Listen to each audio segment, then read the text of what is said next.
What's happening, people? So midweek report time, and Canelo and Crawford is going to be happening quite soon. I believe it's September, so that fight is creeping up, and it's going to be very interesting to see what Terence Crawford has to offer at 168 pounds.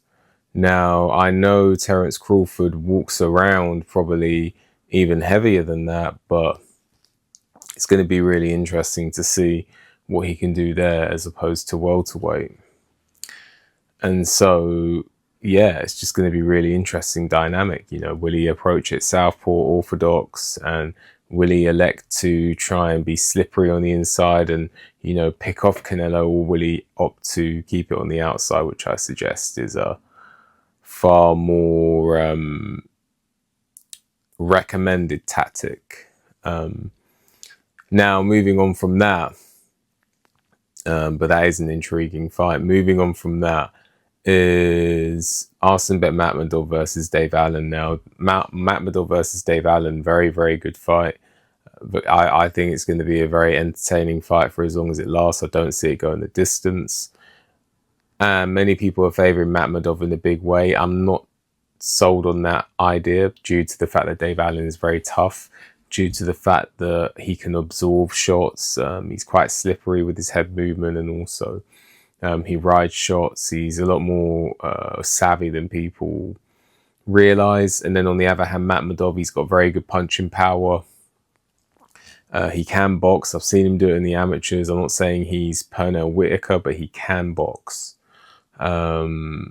You know, better than he's shown in the pros. So ultimately, I think that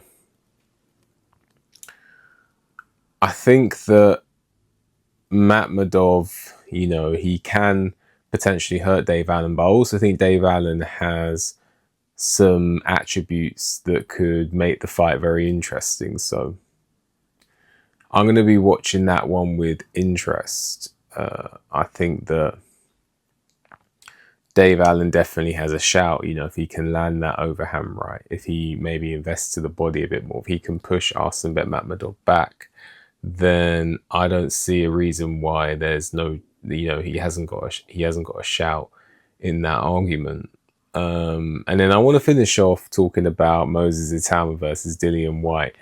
So Moses Itauma versus Dillian Whyte. You know, the build-up to the fight has been quite lackluster, if I don't say so myself.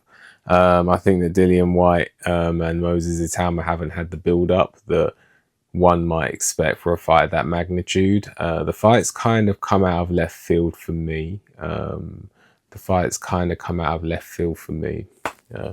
know, Moses Itauma going from fighting the likes of you know, washed-up Marius Whack, and his last fight was against Mike Balogun, and you know, he's fought, who else has he fought? He's fought you know, the who's club of the journeyman, and then he's going in against Dillian Whyte, which is somewhat of a risk. I think that there seems to be a gap in levels. That it should have gone from Mike Balogun to something in between, you know, whether that be like a Kamil Sokolowski equivalent, or, you know, Nit Webb or something like that. But he's gone straight in with Dillian Whyte, and I think that's a potential risk.